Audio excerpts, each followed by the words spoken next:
Hitler famous हुआ 1939 में world war II के बाद और जॉर्जिया मेलोनी पैदा हुई जनवरी 1977 में। हिटलर का देश जर्मनी, जॉर्जिया मेलोनी का देश इटली। तो फिर क्या कनेक्शन है इन दोनों के बीच में? हिटलर की फासिस्ट सैल्यूट वाली फोटो तो आप सब ने देखी होगी। पिछले संडे को कुछ लोग यही सैल्यूट लगाते हुए इटली की राजधानी रोम में नजर आए। इसका वीडियो इस टाइम पे सोशल मीडिया पर काफी वायरल है। और मेलोनी जिस लीडर को सबसे ज्यादा पसंद करती थी वो हिटलर का गुरु रह चुका है। तो आइए जानते हैं कि क्या कनेक्शन है हिटलर और जॉर्जिया मेलोनी का और क्या कहानी है हिटलर के गुरु और मेलोनी के फेवरेट लीडर की।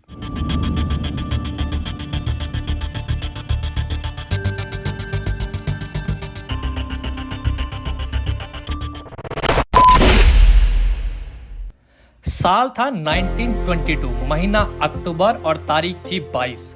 इस दिन किंग ऑफ इटली ने बेनिटो मोसोलिनी को इटली का प्राइम मिनिस्टर डिक्लेयर कर दिया। ये वही बेनिटो मोसोलिनी है जिसे अभी की इटली की प्राइम मिनिस्टर जॉर्जिया मेलोनी कभी एडमायर करती थी। अब थोड़ा बेनिटो मोसोलिनी को समझने की कोशिश करते हैं क्योंकि यही हिटलर और मेलोनी के कनेक्शन की मेन वजह है। बेनिटो मोसोलिनी एक जर्नलिस्ट था जो बाद में इटली का डिक्टेटर बना। ये कैसे और क्यों डिक्टेटर बना, इसकी एक अलग कहानी है। अगर आप इसके बारे में जानना चाहते हैं तो मुझे कमेंट करके जरूर बताइएगा।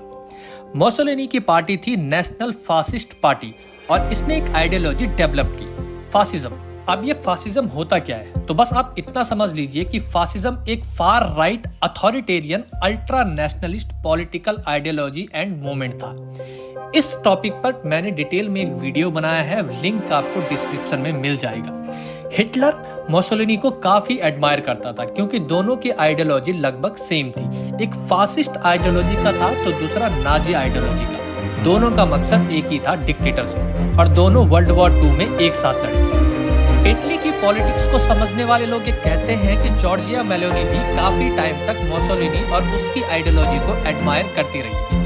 इवन अपने पॉलिटिकल करियर की शुरुआती दिनों में एक इंटरव्यू में मेलोनी ने कहा था कि I think Mussolini was a good politician, everything he did for Italy. हाल ही में इटली में 2 इंसिडेंट हुए। पहला, मेलोनी ने इटली में रहने वाले मुस्लिम कम्युनिटी को लेकर एक बयान दिया, there is no place for Muslim culture in Europe जिसमें इटली भी आता है। और दूसरा, पिछले संडे को इटली की राजधानी रोम में कुछ लोगों ने मिलकर फासिस्ट सैल्यूट के साथ नारे लगाए। एक्चुअल में सारा खेल है आइडियोलॉजी का। अब आप खुद समझिए, हिटलर मोसोलिनी दोनों लगभग एक ही आइडियोलॉजी को फॉलो करते थे और मेलोनी मुसोलिनी को फॉलो करती आ रही है। पॉलिटिकल रिपोर्ट्स और एक्सपर्ट की सुने तो मेलोनी की जो पार्टी है ब्रदर ऑफ इटली, उसमें अभी भी ऐसे लोग मौजूद हैं जो मुसोलिनी की आइडियोलॉजी को सपोर्ट और फॉलो करते आ रहे हैं। मेलोनी ने 1992 में पहली बार the Italian social movement MSI के यूथ फ्रंट को ज्वाइन किया। ये वही MSI है जिसे मोसोलिनी के फॉलोअर्स ने उनके मरने के बाद जारी रखा और वहीं से, या यूं कहें कि उसी आइडियोलॉजी को लेकर मेलोनी ने अपने पॉलिटिकल करियर की शुरुआत की। अब ये आपको डिसाइड करना है कि क्या इन कनेक्शन और हिस्ट्री के बाद हम हिटलर और मेलोनी या उन दोनों की आइडियोलॉजी में कोई कनेक्शन इस्टेब्लिश कर पाते हैं और ये इटली और वहां के लोगों के लिए कितना सही और गलत होगा। आप लोगों की क्या राय है इस कनेक्शन के बारे में हमें कमेंट करके जरूर बताइएगा। और अभी तक आपने चैनल सब्सक्राइब नहीं किया है तो प्लीज चैनल जरूर सब्सक्राइब कर लीजिएगा।